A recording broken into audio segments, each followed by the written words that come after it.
Hello everyone, my name is Micaela A. Mondani from STEM-26.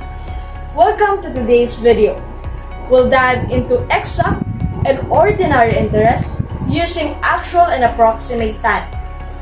Whether you're a beginner or looking for a refresher, I'll break down each concept step by step, making it easy to follow along. So grab your notebook and your calculator and settle in. Let's make math fun and understandable together. So let's go! Basic concept of simple interest. This type of interest that is most calculated on short-term loan is simple interest. Simple interest is calculated only on the original principal amount and paid at the end of the loan period. P is equal to principal amount of the loan investment. R is equal to annual rate or simple interest. T is a time period or term of the investment. I is equal to amount of interest period paid or received. Then F is equal to maturity value of the loan or investment. Simple interest formula. I is equal to P times R times T. And to get the F, or the maturity value, is equal to P plus 1. And to get the principal is equal to interest over R times time. To get the F is equal to P close and open close and parenthesis 1 plus rate times the time. Number of days in each month. January, 31 days. February, 28 days, but it can be 29 days if the year is a leap year. March, 31 days. April, 30 days. May, 31 days. June, 30 days. July, 31 days.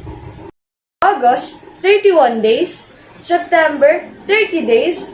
October, 31 days. November, 30 days, and December, 31 days.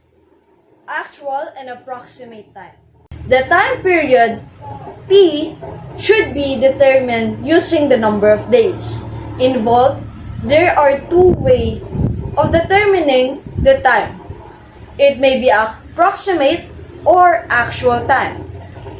Approximate time uses 30 days in every month, while the actual time uses the exact number of days in every specific month shown. Example, find the actual time and approximate time from July 7, 2021 to November 10, 2021.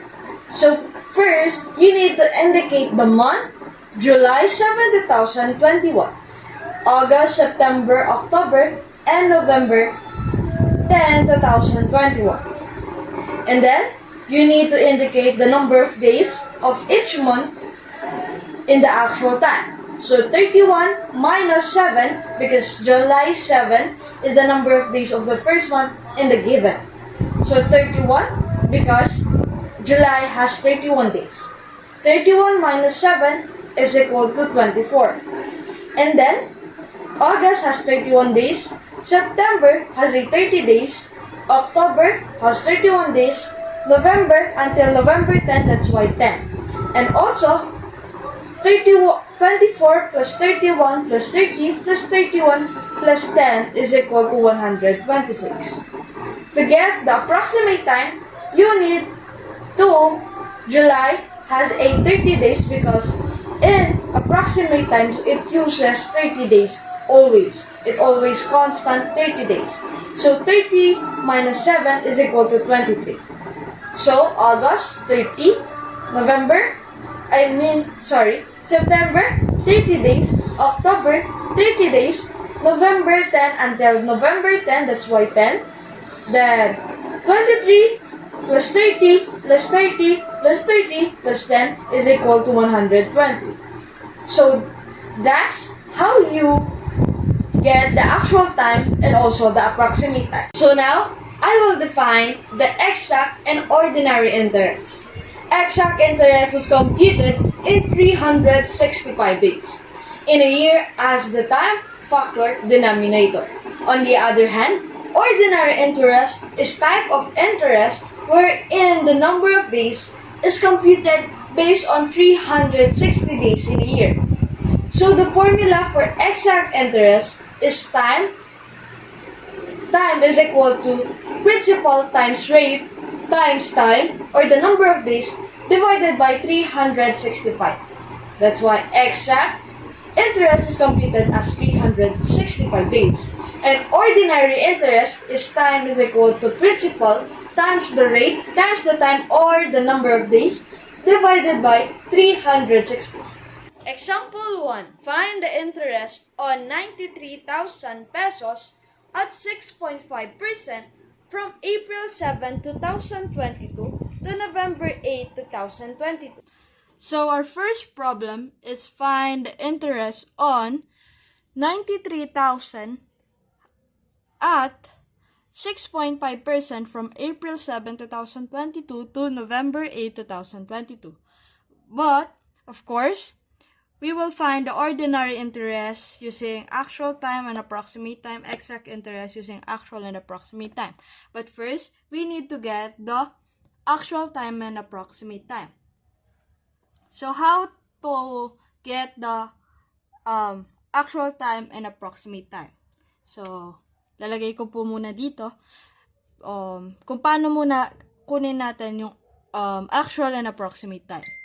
So, of course, ang nakalagay sa given or sa problem natin is April 7, 2022 to November 8, 2022.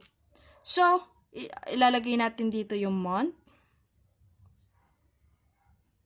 Then, actual time, or sabihin natin 80, then approximate time. Ito po yung approximate time.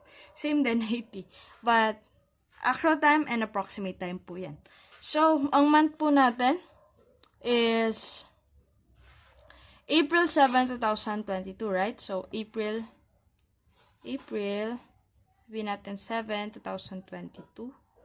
Then, pagkatapos ng April, we have May, June, July, May, June, July, yan, August,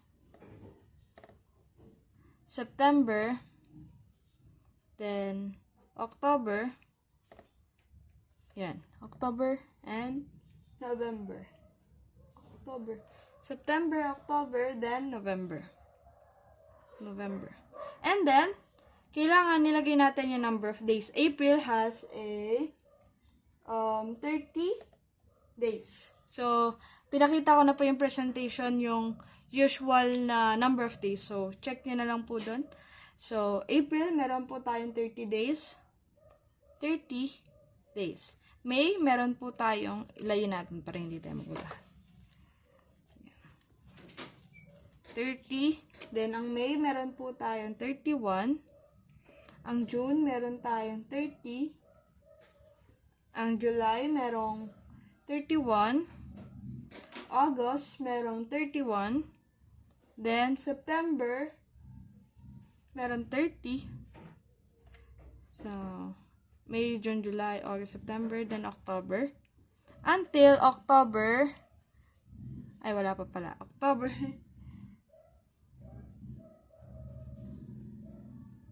merong 31. And then, ang November, merong until November 8. So, hindi na natin. Basta yung last na month, kailangan na ilalagay na natin doon kung ano yung number of days niya. So, yan. So, 30, ima-minus natin siya sa 7. Or doon sa mismong day ng first month. So, April 7, kung kailan nagsimula. So, April 7, 30 minus 7, we got a 23. So, 23 po yan. Tapos, ipagpa-plus na natin siya dito para makuha natin yung actual time. 23 plus 20, ilagay na natin dito para hindi tayo maguluhan. 23 plus 31 plus 30 plus 31 plus 31 plus 30 plus 31 plus 8. And we got 215. So, ang actual time natin is 315. So, we got 315 para sa actual. Para makuha naman natin yung approximate time, same process din po. So, number of days. So, kapag ang hinanap po natin yung approximate time, it's always 30 days. So, yung first dito, di ba, ang ginawa po natin is 31, I think. The number of days of April is 30. Tama ba? 30. Same lang. Kasi, ang number of days naman April, so 30. Then, kapag approximate time, lagi po yung 30. So, 30 minus 7, we got kung ano po yung nakuha natin kanina, yun yung 24, I think. 24? Ay, hindi. 23. I'm sorry. Hindi po ako magaling sa math. So, 23. Ipagpa-plus lang natin. Kung ito po lahat ng yan is 30. Ito lang po yung kakaiba dyan. Kasi yun po yung until the due date of November 8. So, gagawin natin. 1, 2, 3, 4, 5, 6. So, 6 na 30. 23. 1, 2, 3, 4, 5, and 6. Then, plus 23. Para di nyo na kayo mahirapan, gagawin nyo na lang kung ano. 6 times 3 para mas mabilis, hindi na maano. So, 226. We had 226 sa approximate time. So, ganun lang po gagawin nyo pag kukunin nyo yung approximate time and also the actual time. So, lagay na natin dito. Dito na lang para hindi magulo. Approx is 226. Then, actual time natin is 350. Yan. Dahil meron na tayong approximate time and actual time, kaya na nating sagutan yung ordinary interest, exact interest, then, yan, para matapos na natin to. So, ang ating formula for ordinary interest is principal times rate times time over 360. That's our formula. So, kukunin natin yung principal. Ito po yung makikita nyo naman po dyan, ilalagay ko. So, yung problem sa baba. Then, ayan po. Makikita natin na ang principal natin, yun po yung amount of money. So, 93,000 our principal. So, ano to? I. Para makuha natin interest. So, I is equal to 93,000. 93,000. Tapos, kailangan muna natin siya i-times doon sa rate. So, we got 6.5. Pero yung 6.5 na yan, kailangan natin gawin siyang decimal. Ang gagawin natin, 6.5 divided by 100 para maging decimal form. 6.5 divided by 100 and we got 0.65. 0.065. Yan. Yan muna tayo para hindi tayo mahirapan. Then, gagawin natin dyan. Kasi ang liit lang ng ano natin dyan. So, kailangan gawin dyan is ita times mo muna. So, 93,000. Kita ba? 93,000 times 0.065. Then, we got 6,000. 6,045. Yan. Then, yung sa time and actual time, ang gagawin po natin dyan, dahil actual time ang gagamitin natin is 315. So, ang gagawin natin, 315, dito po yan nasa tabi, lalagay ko lang dito. So, 315 divided by 360. So, ito po, ilalagay niya yan sa gilid. Then, divide na natin siya. 315 divided by 360. And we got 0.875 Divide na natin siya. Ita-times na natin siya dito. I'm sorry. 875. So, yan. Pag siyempre nakuha na po natin yung time and also na-divide na natin siya sa 360 and ganun din po na-times naman na natin yung principal and rate, ang gagawin na natin yan, imu-multiply na natin para makuha na natin yung ordinary interest. So, ita-times na natin yan. So, 6,000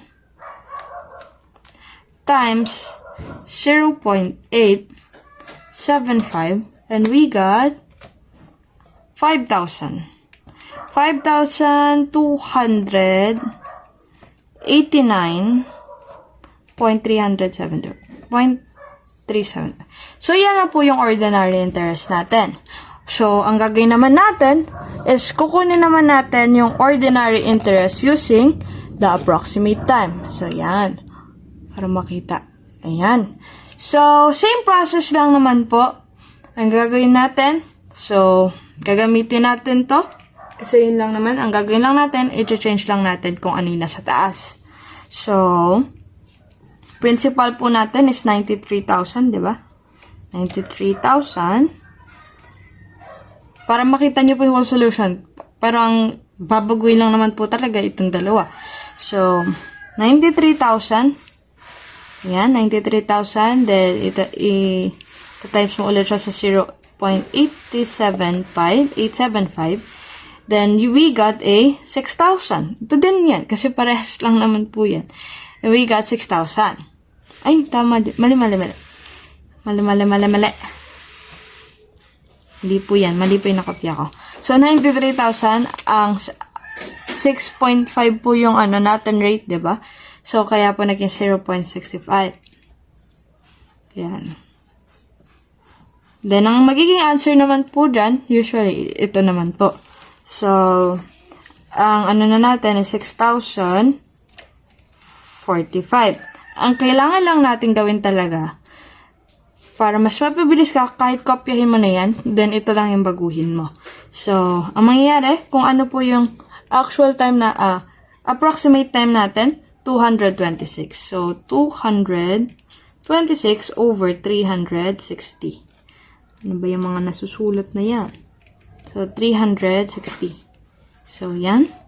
226 divided by 360 and we got, ayan. Para makuha natin yung exact, kokopyahin na po natin yung decimal na yan. Or we can save na gawin lang natin shift, then RCL, then ipindutin natin kung anong tag dito. Letter dyan, A or B or C. Then, kapag ilalagay mo na siya, just pindutin mo lang yung alpha, then yung number, kung saan mong letter siya sinave.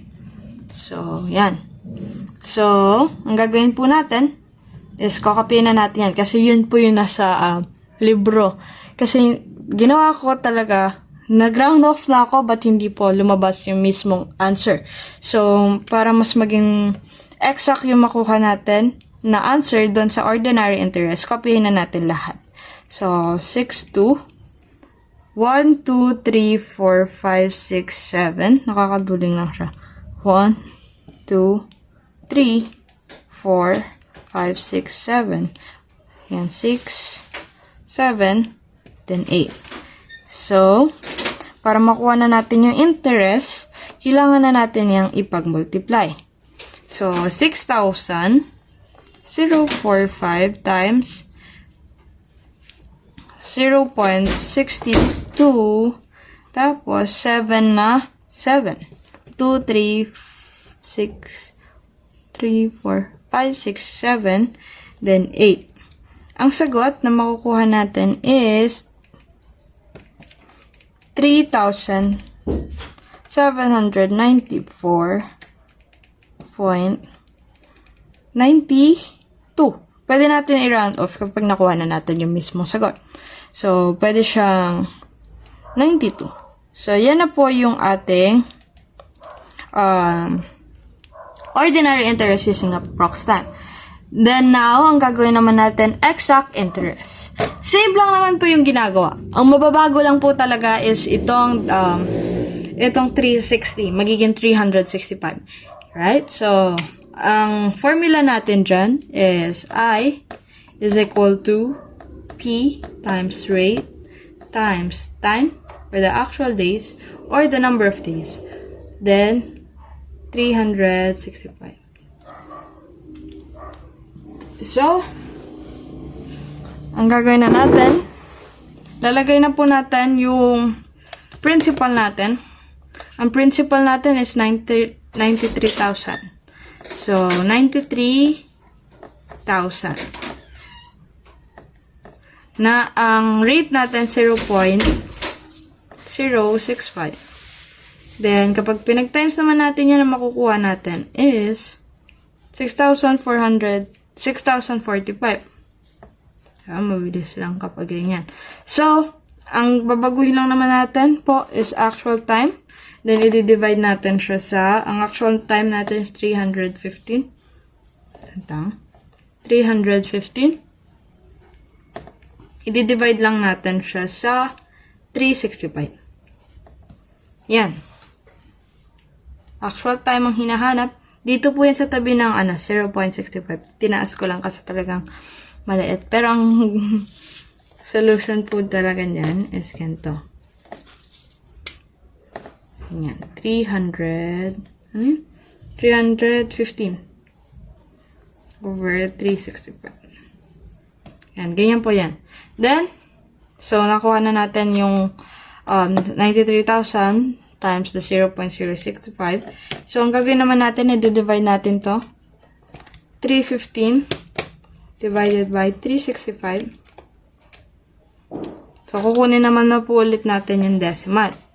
Para makuha natin yung exact na answer ng exact interest.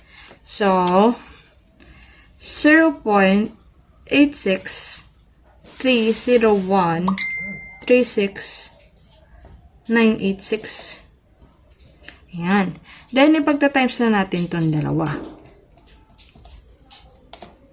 So, 6,045 times 0.8630136,986. So, yan yung decimal mismo. 1, 2, 3, 4, 5, 6, 7, 8, 9, 10. 1, 2, 3, 4, 5, 6, 7, 8, 9, 10. So, ang sagot is 5,000. Trust issue eh. Kaya, binilang ko po ulit. So, yan. So, i-round off natin siya, magiging 92 ulit. So, 5,216.92. So, yan. Ang next naman natin na gagawin is, ang kukunin natin, exact interest using approximate time. So, same lang po dito. Ang mababago lang po, yung 360 magiging 365. So, paano yun? So, kunin na natin, sabihin na natin po yung, pinag-times na natin tong 93,000 0.65. Pero kapag complete solution, ganito po. Pero pag mabilis na lang, so, 93,000, magiging 6,000 na po yan, di ba? 6,045. Ang mangyayari na lang is yung, hahanapin natin yung,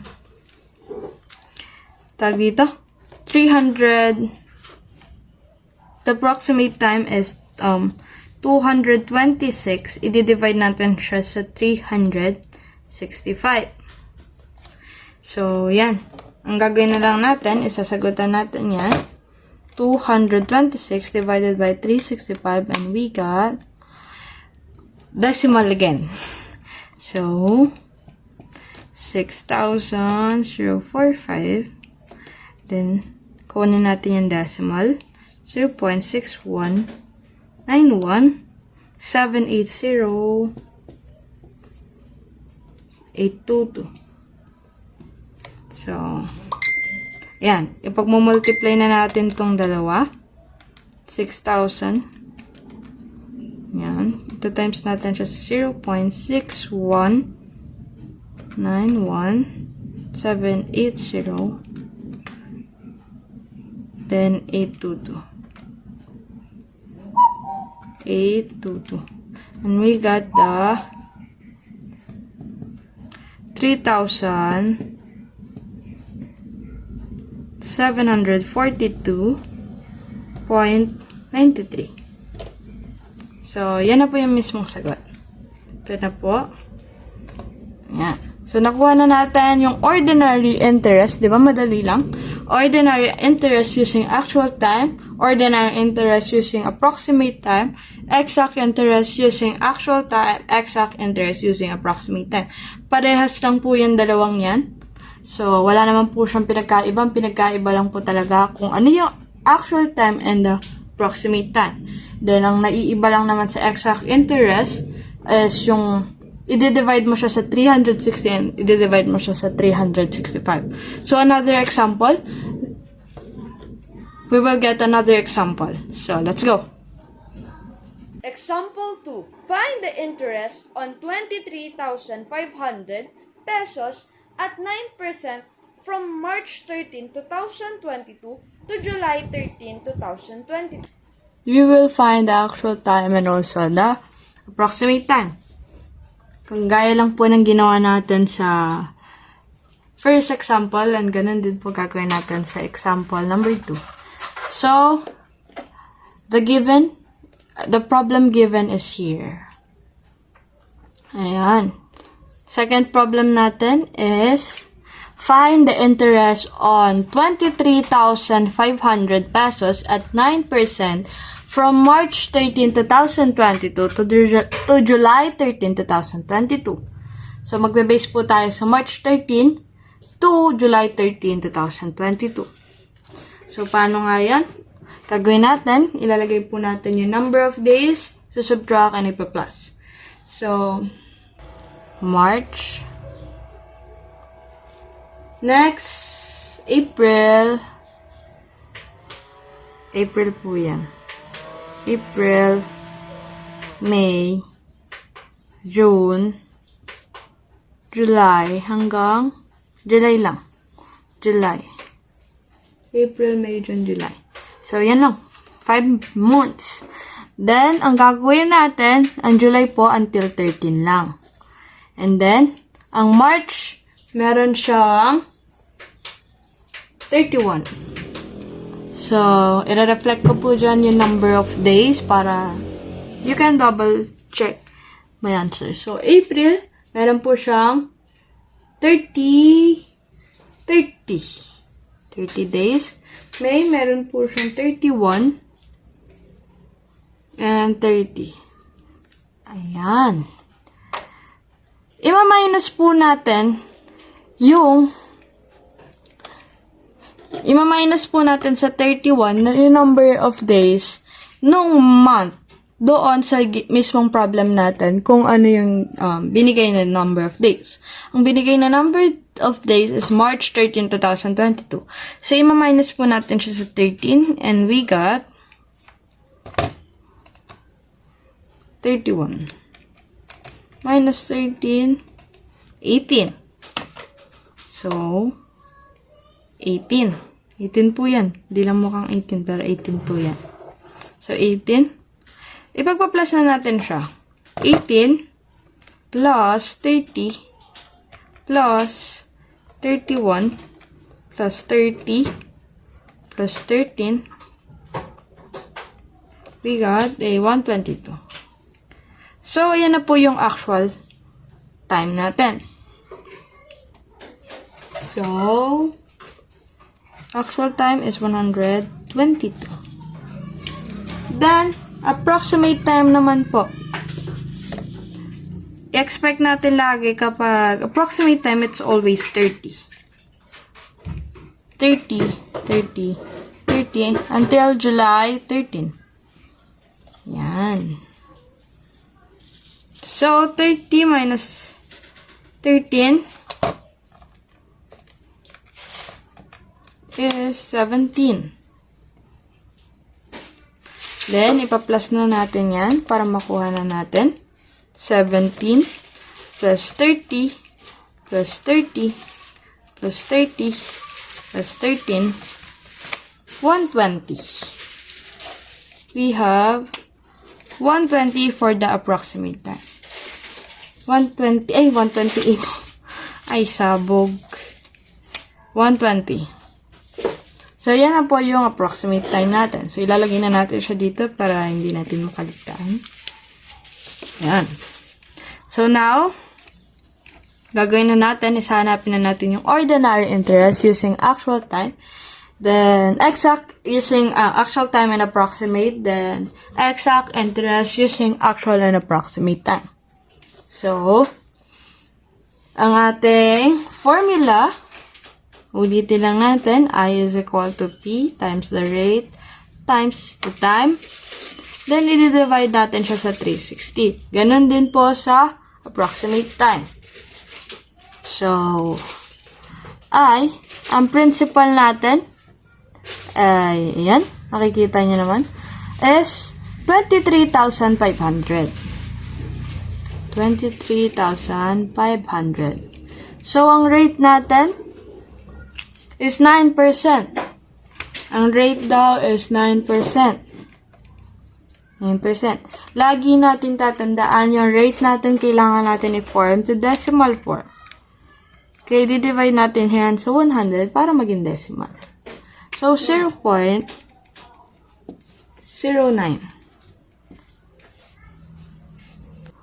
So, 0.09. Yun po, yung nakuha natin dito. So, yan. So, dahil maliit yung box, ito times na natin yan para makita nyo na po. So, 23,500.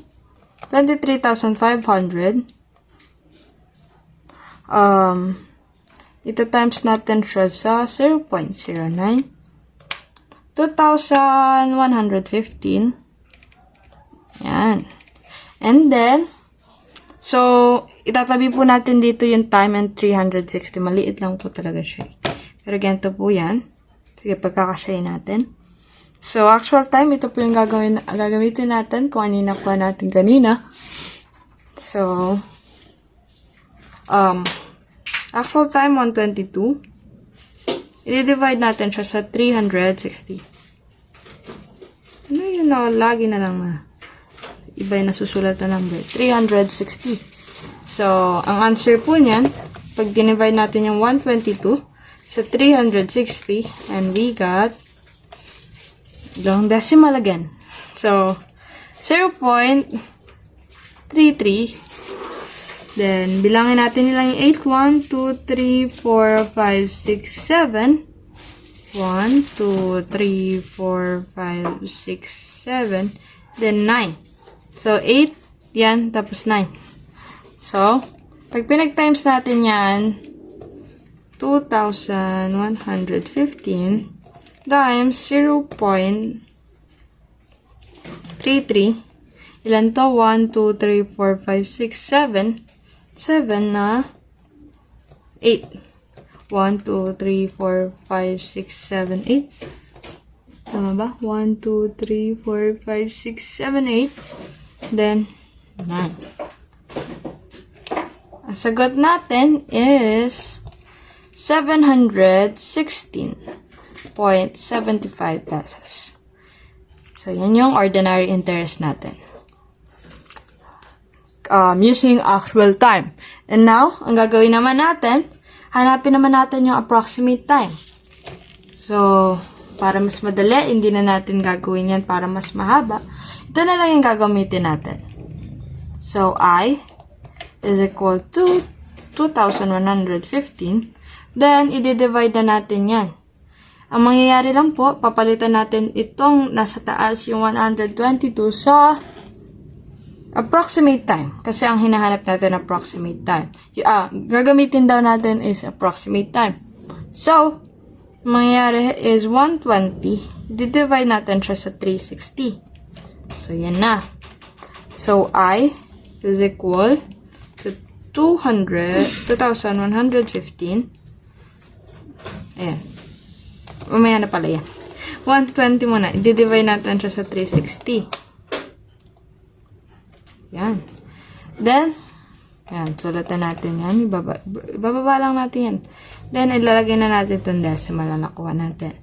0. Ilan yung 3? 1, 2, 3, 4, 5, 6, 7, 8, 9, 10. 1, 1, 2, 3, 4, 6, 7, 8, 9, 10. Yan. Then I is equal to 2,115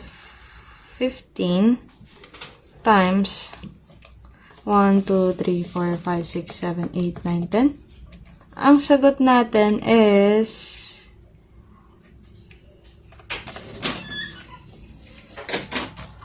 704.99. Yan po yung ano natin, ordinary interest using approximate time. Now, ang gagawin naman natin is kukunin natin yung exact interest using actual time and also exact interest using approximate time. So, mangyari, babaguhin lang po natin.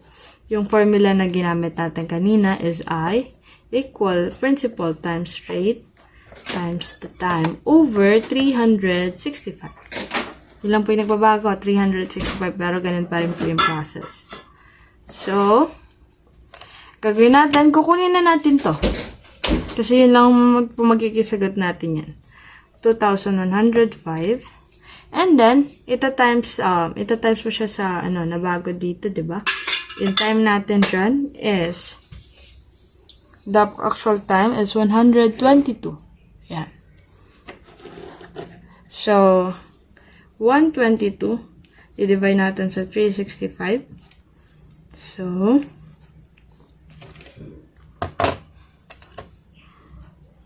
$122 divided by 365. Ayan. So, isusulatan natin tong answer na yan.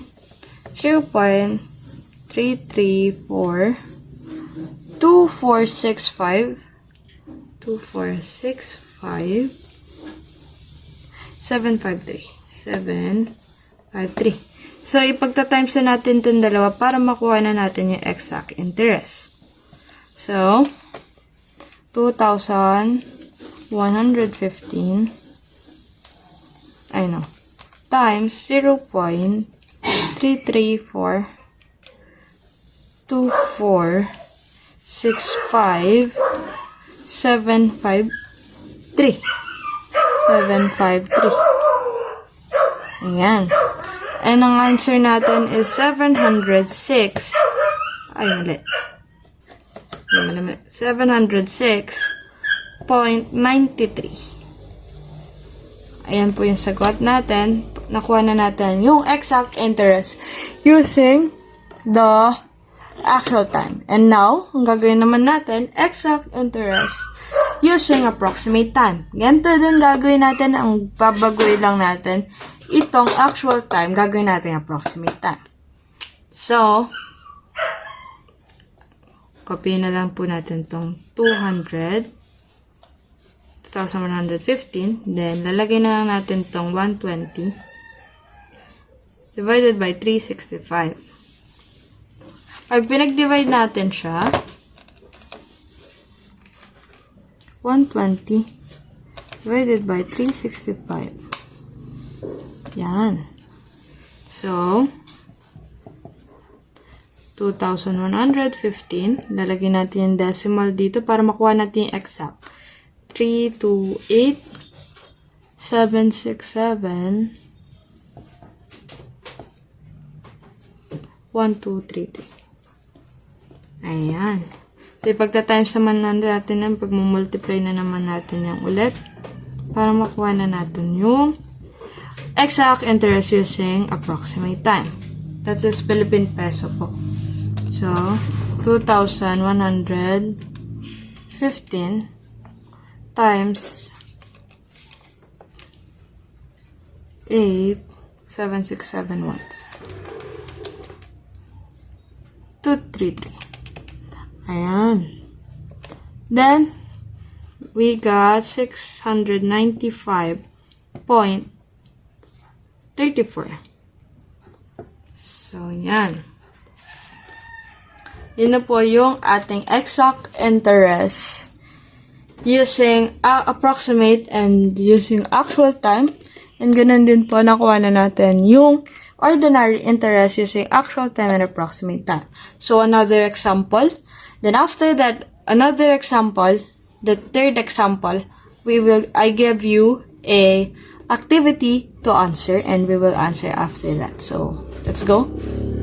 Example 3. Find the interest on 78,000 pesos at 8.5% from July 15, 2022 to October 4, 2022. So, yan. Inibigay ko lang yung format para makita nyo na mismo yung whole solution talaga niya. Wala nang shortcut kung ano talaga yung mismong ginagawa. So, yan. Even the words, kailangan buuin na natin para makita nyo po yung mismong process. So, yan. So, ang gagawin muna natin, kukunin natin yung actual time and also the approximate time. So, magbe-base tayo dito sa time na to. July and October 4, 2022. So, gagawin natin, lalagay natin dito yung July 15, 2022. And then, pagkatapos ng July hanggang October 4, ilalagay din po natin sila. So, ano po ba tapos ng July? Yun po yung August,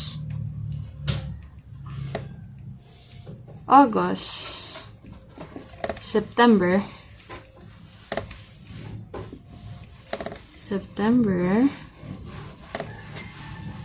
October. So, yan lang. Yun lang pala. Kala ko ang dami. So, yan. October hanggang October 4. And then, August and September, ang number of days nila is 31 and 30. So, ito po yung sa actual time and approximate time. So, ang July, meron po siyang 31 days. So, i-minus siya natin sa 15. Sa number of days ng first month. So, minus 15. Then, ang August, meron po siyang 31. September, meron siyang 30. Yan. Tapos, ang October, ito po, until October 4. So, yan. So, ipagpa-plus natin siya. 31 minus 15 is 16. Then, ipagpa-plus na natin siya. 16 plus 31 plus 30 plus 4. 81. That's our actual time. Then, expectin nyo po lagi kapag approximate time is always 30. Yan. Then, ang mga babago dito is 4. Yan. Then, minus natin siya doon sa 15. 30 minus 15. Pwede naman ba may na lang magiging 15, diba? 15. Wala lang. Gusto ko na talaga magamit yung calculator. Anyway. So, 15 plus 30 plus 30 plus 4. 79. So, we got the actual. Lagay na lang natin dito para hindi natin makalimutan. Actual time, then approximate time.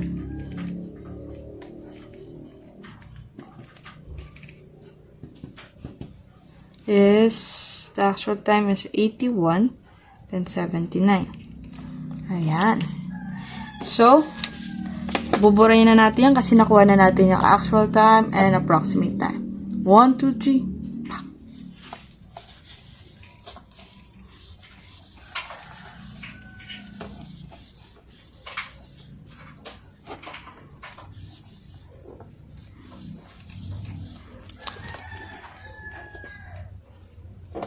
Then, so, yan. Gagawin na natin is the ordinary interest using actual time. So, I is equal to principal times rate times time over 360. That's our formula. Diba? Gamit na gamit yung board. Then, 360 po yan, di po yung itlog. So, our principal, the amount of money is 78,000. 78,000. Ito times natin siya sa rate na 8.5. So, our rate is 8.5. Ang kailangan po natin, i-divide siya sa 100 para maging sagot natin is 0.85 siguro. Tingnan natin. 8.5 divided by 100. Ayan. 0.085. So, yun yung lalagay natin dito. 0.085. Then, our actual time. Yan po yung pag-ayos niyan. Then, 81 over 360. Ayan. Then, I is equal to, pagka-times na natin itong dalawa. Ito natin lagay para makita nyo. 78,000 times 0.085. 6,630. Then, 81 divided by 360. 0.225.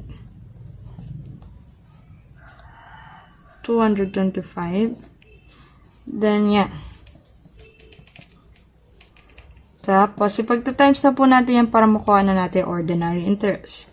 6,630 times yung decimal na nakuha natin. Ayan ang sagot. So, 1,491.75. Yan na po yung ating ordinary interest. Ang gagawin naman natin, kukunin naman natin yung ordinary interest using approximate time. So, ang babaguhin lang po natin dyan, yung lagi ko sinasabi, itong nasa gilid. Kasi ang gagawin natin, gagamitin na natin is yung approximate time. So, delete na lang natin to or erase natin to into approximate time. 79, gagawin natin yan 79.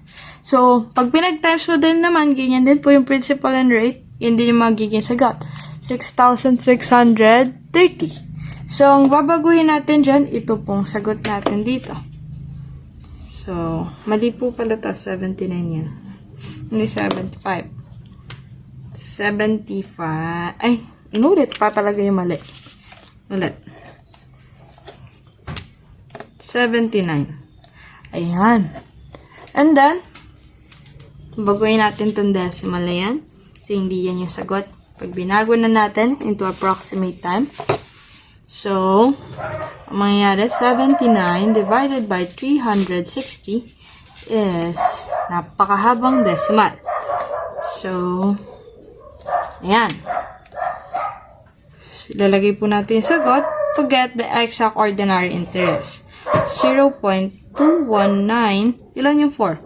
1, 2, 3, 4, 1, 2, 3, 4, 5, 6, 7.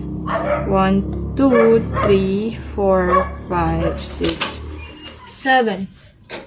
Then, ipagta-times na natin yung dalawang yan. So, 6,630. Then, ita-times natin yan sa 0.219. Ilan to? 1, 2, 3, 4, 5, 6, 7. So, 1, 2, 3, 4, 5, 6, 7. Ito na po yung mismo sagot natin. Ito po yung ordinary interest using the approximate time. So, 1,457 point. I-round off natin yan. Pwede natin i-round off yan. So, magiging 0.13. So, yan na po yung ordinary interest using the approximate time. Now, gagawin naman natin, nakuha na natin yung dalawa, which is the ordinary interest using actual and approximate time. Ngayon, ang kukunin naman natin is the exact interest using actual and approximate time. So, gagawin na natin, babaguhin lang po natin yung formula into 365. Pero, 365. Baguhin na natin to kasi ang kalat tingnan. So, makasama niyan, tamad-tamad ko magsulat. So, ibahin ko na po. So, interest. So, our principal again is 78,000. Kita naman. So, yan. 78,000. Then, yan, may Shopee pa. 78,000. Then, ito na po yung rate natin. Ilalagay lang natin dyan. 0.85. Ay, kulang ng 5. Ayan. And then, form na natin to. What's the time that we need to use is the actual time. First, talaga actual time po talaga yung ginagamit. So, actual time is 81 divided by 365. So, yan. So, I is equal to, nakuha na natin to kanina. So, 88,000, then 78,000 times natin sa 0.085. We got the 6,630. Ayan. Then, gagawin natin, divide natin yung 81 kasi yung actual time sa 365. We got this decimal. So, ilalagay din natin to 0.2219178,082. Yan. Then, gagawin natin 6,600. Ipag-multiply na po natin itong dalawa. Then, times 0.2219178,082. Ayan. Then, ang sagot na po natin is 1,471.32. So, yan na po yung sagot natin. Then, kukunin naman natin is the exact interest using the approximate time. So, same process, but iibahin po natin yung time kasi ang gagamitin naman natin is approximate time. So, di ko na po ibahin yan. Same pa din. Ang babagoy natin is ito. Papalitan natin siya ng approximate time. So, our approximate time is 78. So, bagoy natin yan. 79. Kanina pa ako 78. 75. Iba-iba yung sinasabi ko. So, same. Ito pa rin yung magiging sagot naman yan. Baguhin natin. Babaguhin lang natin yung decimal kasi pag dinivide natin yan, iba na po yung sagot. Kasi ang ginamit na natin is approximate time. So, buruin na natin yan. Ayan. So, 79 divided by 365 is you got a long decimal again. So, 0.2164383,562. So, alam ko mahaba po yung decimal, pero yan po talaga yung exact na magiging answer kapag kinapi po talaga natin yung decimal. Kasi, nung nag-check ako sa book, hindi naman po yun lumabas. Kasi, ni-round off ko na siya, yung decimal, na hindi yun lumabas. So, ang ginawa ko, chinek ko naman kapag nilagay mo na yung mismong decimal, yun po yung lumabas. But, ni-round off yung mismong decimal lang ng exact answer na nakuha natin. So, yan. Ganun din po yung gagawin natin ngayon kasi yun po yung lumabas sa book. So, yan. 6,630 to times natin siya dun sa decimal to get the exact interest using actual time. So, 64383 then 562. Ayan. Then, ang ating answer is 1,471.32. 434. 4 po yun 4.99. Yan na po mismo yung sagot natin. 4 po yan. Sabihin natin. Baka sabihin yung 9 or something. Ganyan talaga yung 4. Hirap talaga pagkaliwa. Ayan. So, yan po yung sagot na mismong exact interest using the approximate time. And now, I will give you an activity to answer. Then, we will check. Lalagay ko po dyan mismo yung answer na nakuha natin. Check nyo po kung nakuha nyo. And if pag nakuha nyo, that's mean na intindihan nyo po yung whole process paano makuha yung ordinary and exact interest. But pag hindi, just rewatch the video. Tingnan nyo po kung saan kayo nagkamali. And check it detail by detail. Mas maganda kung check nyo mismo yung third example kasi doon wala po tayo masyadong sinorkat. Sinorkat lang po natin itong mismong principal and rate. Pero nakita niyo po mismo yung answer. Huwag niyo pong kakalimutan, kailangan yung rate, kailangan natin i-form into decimal form. And lagi po natin kinukuha yung actual time and approximate time. Always check kung ano po yung naging answer nyo kapag nagpa-plus times para makuha nyo mismo yung exact answer. So, I will give another example. Kayo na pong bahala magsagot. And that's the activity. Hindi na po siya example.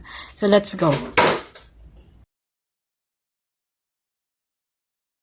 So, for activity 1 and 2, first activity, find the interest on 90,000 at 10% from April 11, 2022 to November 11, 2022. To activity 2, find the interest on 71,000 at 9% from March 2, 2022 to July 3, 2022. So, pause the video and answer it. And after you answer it, play and also I will post the answer key. I hope you got the correct answer. So this is the end of the lesson. I hope you learned something new about the ordinary and exact interest. And you got the correct answer. And I have last reminder. Dr. Tsu said that sometimes questions are complicated, but the answer is simple. So thank you for listening and watching this video. Bye-bye!